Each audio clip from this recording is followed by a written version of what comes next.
మాకు మంచిళ్ళే రావటం టయానికి. ఎవరికి చెప్పినా ఎవరు వాళ్ళకి ఇటల్లా మంచిళ్ళు పొద్దున పూట అయితే సాయంకాలం అసలే లేవు. ఇదిగో ఈ పంపే మున్సిపల్ పంప్, అది మున్సిపాలిటీ పంపే. మున్సిపల్ వాటర్ కూడా రావట్లేదా? రావట్లా, ఒక రోజు వస్తే ఒక రోజు రావు పొద్దున పూట. మేము ఒకవేళ పని ఉంటే వెళ్ళిపోతే పనికి వెళ్ళామంటే ఆ నీళ్ళు కూడా అందవు మాకు. నీళ్ళతో ఇబ్బంది అయిపోయింది మాకు. వాటర్ ట్యాంకులు వస్తున్నాయా? రావట్లా, ట్యాంకీలు కూడా రావట్లా. ఎక్కడికి వెళ్ళి తెచ్చుకుంటారు మీరు నీళ్ళు? మేము ఇంకేం చేస్తాం, డబ్బాలు కొనుక్కొచ్చుకొని తాగుతాం నీళ్ళు లేక. మంచి ఇల్లు పింఛన్ వస్తుందా మీకు? వస్తుందమ్మా. ఎలా ఉంది ప్రభుత్వం? ఇప్పుడున్న ప్రభుత్వం ఎలా ఉంది మరి? ఏముందని చెప్పాము, నెల నెలకు వస్తుందా, ఇంటికి తీసుకొచ్చి ఇస్తుందా పింఛను. వాలంటీర్లు బాగానే పనిచేస్తున్నారు. వాలంటీర్ పనిచేస్తున్నారమ్మా, మంచోళ్ళేనమ్మా. మనం పడుకున్నా కానీ పాపం కేకలేసి లేపి పింఛన్ ఇస్తున్నారు. మాకు నీళ్ళకేనమ్మా. ట్యాంకుల పాపలు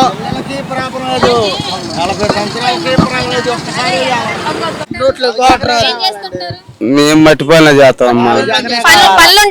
పనులు పనులు మటుకు లేవమ్మా. ఆయన వచ్చిన కాంచి జగన్ వచ్చిన కాంచి మటుకు నాశనం అయిపోయినామమ్మా. ఒక 13,000 రూపాయలు అయితే మాకు 1,50,000 రూపాయలు మగవాళ్ళు ఖర్చు. ఏది ముందుకి 1,50,000 రూపాయలు తీసుకుంటే జగన్ మాకు వాళ్ళు ఇచ్చేది 13,000 అయితే మాకు 1,50,000 అవుతుంది ఒక సంవత్సరానికి వచ్చి లెక్కేసుకోండి. రోజు 5,000 రూపాయలు ఆయన వచ్చిన కాంచి మాకు వచ్చేది.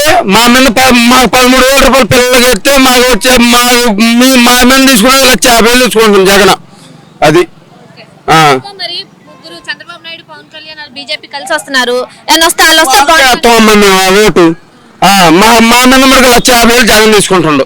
అది మందు కేవలం మందు వల్లేనా? కానీ మందు బ్యాన్ చేస్తాను, ఆపేస్తాను, రేట్లు తగ్గిస్తానని చెప్పారు. రేట్లు తగ్గితేనే జనాలు పళ్ళు కూడా దొరుకుతాయి, రోడ్ల పళ్ళు దొరుకుతాయి, ఈ ముందు రేటు తగ్గుద్ది.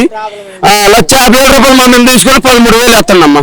కృష్ణరాజు వస్తేనే ఇప్పుడు తెలుగుదేశంలో మనకు చాలా మంచిది.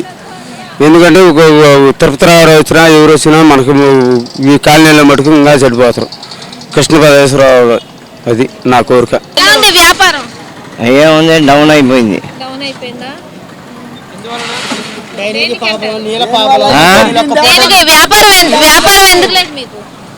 ఏ ఆడవాళ్ళు వస్తున్నారు బేరానికి? బస్సుల్లో జనం లేరు, ఎవరు లేరు. ఎవరి దగ్గర ఉంది రూపాయి రొటేషను.